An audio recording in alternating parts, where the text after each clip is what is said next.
Hi friends, welcome back to our channel. நம்ம சேனலில் subscribe பண்ணாதவங்க சப்ஸ்கிரைப் பண்ணிக்கோங்க, மறக்காமல் லைக் பண்ணி சப்போர்ட் பண்ணுங்கள். இன்றைக்கான எபிசோடில் என்ன நடக்குது பார்த்தீங்கன்னா, சக்தி எஸ்கேப் ஆனதை நினச்சி தூங்கா செமையாக டென்ஷன் ஆகிட்டு இருப்பாங்க. அப்போ ஐஸ்வர்யா தூங்கா கிட்ட அந்த சக்தி எங்கேயும் போகிறதுக்கு வாய்ப்பு கிடையாது, இங்கே தான் பக்கத்தில் போயிருப்பா, நீங்கள் போனீங்கன்னா கண்டிப்பாக அவளை கண்டுபிடிச்சிடலாம், நான் வீட்டுக்கு போகிறேன், நீங்கள் போய் தேடி பாருங்க அப்படின்னு சொல்லிட்டு அங்கேருந்து கிளம்பிடுவாங்க. தூங்காவும் ரவுடிங்க எல்லாரையுமே கூப்பிட்டுட்டு அங்கேருந்து கிளம்பி போயிடுவார். நெக்ஸ்ட் சீனில் பார்த்தீங்கன்னா சக்தி பார்த்தீங்கன்னா ஆசிரமத்துக்கு போவாங்க. அங்கே இருக்க சிஸ்டர் சக்தி கிட்ட என்னாச்சு, கார்த்திக் சாரை போய் மீட் பண்ணியா, அவர் நம்பர் கிடைச்சது அவனுக்கு அப்படின்னு வந்து கேட்பாங்க. அதுக்கு சக்தி அந்த சிஸ்டர் கிட்ட நடந்த விஷயம் எல்லாத்தையுமே வந்து சொல்லுவாங்க.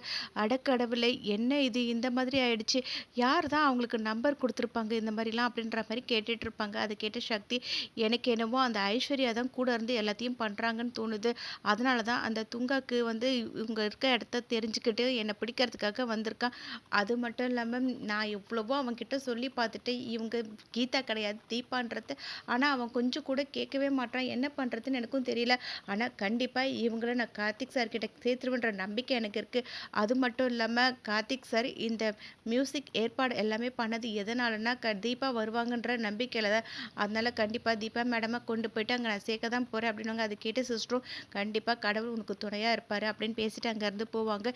இங்கே துங்கா வந்து செம்ம டென்ஷனாக காரில் பேசிட்டு வருவாங்க. என்னை எப்படிலாம் ஏமாத்திட்டால அவளை சும்மாவே விடக்கூடாது அப்படின்னு பேசிட்டு இருக்கும்போது இங்கேயும் பார்த்தீங்கன்னா கார்த்திக் வந்து அருண் ரெண்டு பேரும் காரில் வருவாங்க. அருண் வந்து கார்த்திக் கிட்ட சொல்லுவாங்க, நிறைய பேருக்கு நம்ம அந்த நோட்டீஸ் கொடுத்துருக்கோம், கண்டிப்பாக தீபா கிடச்சிருவா அப்படின்வாங்க. எனக்கும் அந்த நம்பிக்கை இருக்குன்னு அப்படின்னு பேசிட்டு வரும்போது கரெக்டாக பார்த்தீங்கன்னா துங்காவோட கார் முன்னாடியே கார்த்திகோட காரை நிறுத்திடுவாங்க. துங்கா செம்ம டென்ஷனாக வெளியே எழுந்து வருவாங்க. பார்த்தீங்கன்னா கார்த்திக்கும் வெளியே வந்து நிற்பாங்க. என்னடா எப்போ பாரு என்னோட லைன்லேயே நீ குறுக்க வந்துட்டுருக்க, எதுக்கு தேவையில்லாமல் வந்துட்டுருக்க, நான் தான் உன்கிட்ட சொல்கிறேன்ல, கீதாவை ஒழுங்கு மரியாதையை என்கிட்ட கொடுத்துட்டு நீ போயிடு, இல்லைனா உன் பொண்டாட்டிக்கு தேவையில்லாத பிரச்சனை வரும், அவள் உன்கிட்ட வந்து சேரமாட்டா, யாருமே இல்லாமல் பண்ணிடுவேன் அப்படின்வாங்க. அதை கேட்ட கார்த்திக் வந்து கொடுக்குறாங்க உன்கிட்ட தூக்கிட்டு வந்துட்டு, அதெல்லாம் எதுவுமே நடக்காது, என்னோட ஒய்ஃபை எப்படி காப்பாற்றணுன்றது எனக்கு தெரியும் அப்படின்வாங்க. நீ தேவையில்லாமல் என்னோட வழியில் வந்துட்டு இருக்கன்னு தூங்கா சொல்லும்போது, நீ தான் தேவையில்லாமல் என்னோட வழியில் வர, ஒழுங்கு மரியாதையாக போயிடு அப்படின்வாங்க.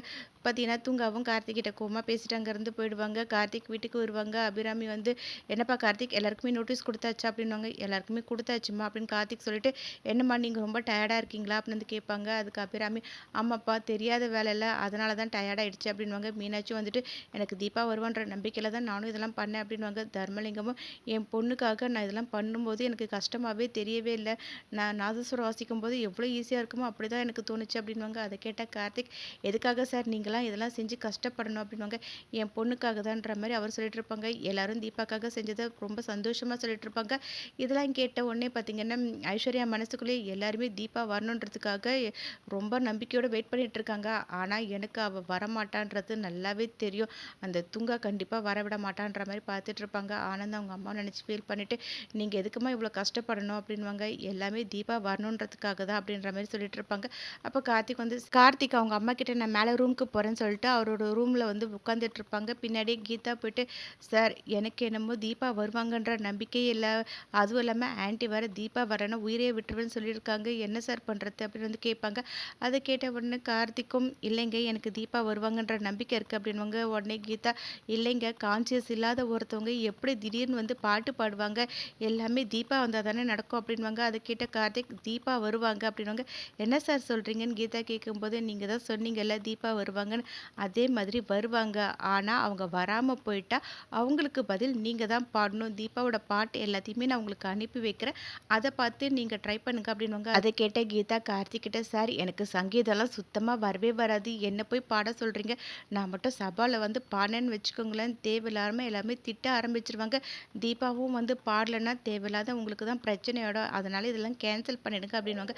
அதை கேட்ட கார்த்திக், எனக்கு நம்பிக்கை இருக்குங்க, தீபா வரல நான் மட்டும்தான் வந்து உங்களை பாட சொன்னேன் அப்படின்வாங்க. அதை கேட்ட கீதாவும் சரி ஓகே அப்படின்வாங்க. அப்புறம், சரிங்க சார், நீங்கள் அந்த சபாவில் போயிட்டு ரெஜிஸ்டர் பண்ணி உங்கள் நம்பர் எல்லாமே கொடுத்துட்டு வந்தீங்கல்ல, அவங்கக்கிட்ட நீங்கள் விசாரிச்சு பார்த்தீங்களா, யாருன்னா தீபாவை பற்றி விசாரிச்சாங்களான்றத அப்படின்னு கேட்பாங்க. அதை கேட்ட கார்த்திக்கும் பார்த்தீங்கன்னா அந்த சபா மேனேஜருக்கு கால் பண்ணுவாங்க. அவரும் ஃபோன் அட்டன் பண்ணி கார்த்திக் கிட்ட, நான் சக்தின்ற ஒரு பொண்ணு வந்து என்கிட்ட விசாரிச்சாங்க, ஆனால் அதுக்கு முன்னாடி தூங்கான்ற ஒருத்தன் வந்து என்னை மிரட்டினதுனால நான் அவனோட நம்பரை வந்து கொடுத்துட்டேன், அவனுக்கு தான் அந்த பொண்ணு கால் பண்ணியிருக்கும் போல், என்ன ஆச்சுன்னு தெரில, அவன் என்ன மிரட்டி இருப்பானு அந்த பொண்ணு சொல்லாமல் கொள்ளாமல் போயிடுச்சு அப்படின்வாங்க. அதை கேட்ட உடனே கார்த்திக் வந்து, என்னது சக்தி வந்தாங்களா, அவங்கக்கிட்ட நீங்கள் நம்பர் எதுனா வாங்கினீங்களா அப்படின்வாங்க. இல்லையே நம்பர் எதுவுமே வாங்கலை அப்படின்னு வந்து அவர் சொல்லிட்டு இருப்பாங்க. இருப்பாங்க. சரி கூட வேற யாருன்னா வந்தாங்களா அப்படின்னு கேட்கும்போது சபா மேனேஜர் ஒரு லேடி வந்தாங்க. சார் வேணும்னா நீங்க இத கேன்சல் பண்ணிடுங்களேன். ஏன்னா தேவையில்லாத பிரச்சனை வரும்னு நினைக்கிறேனே அப்படின்னுவாங்க. அத கேட்ட கார்த்திக் உங்களுக்கு எந்த பிரச்சனையும் வராது. எல்லாத்தையுமே நான் பார்த்துக்கிறேன்னு சொல்லிட்டு ஃபோன வச்சுட்டு கீதா கிட்ட சக்தி வந்து அந்த சபாக்கு வந்து விசாரிச்சிருக்கிறாங்க. அங்க துங்கா வந்ததுனால அவங்க பயந்து போயிட்டாங்க. அன்னைக்கு மலை மேல ஏதோ ஒரு விஷயம் நடந்திருக்குங்க. ரியா இறந்து போயிட்டா. ரம்யாக்கு என்ன ஆச்சுன்னு தெரியவே இல்ல. அந்த இடத்துக்கு ஐஸ்வர்யா அண்ணியும் போயிருக்கிறாங்க. ஆனா அவங்க கிட்ட எதையும் கேட்டா உண்மைய சொல்ல மாட்டாங்க. என்ன பண்றதுன்னு தெரியவே இல்லையே அப்படின்னு வந்து சொல்லிட்டு இருப்பாங்க. அத கேட்ட கீதா இது எல்லாமே தீபா வந்தா தான் நடக்கும் அப்படின்னுவாங்க. உடனே கார்த்திக் தீபா வந்தா தான் நடக்கும் அப்படின்னுவாங்க.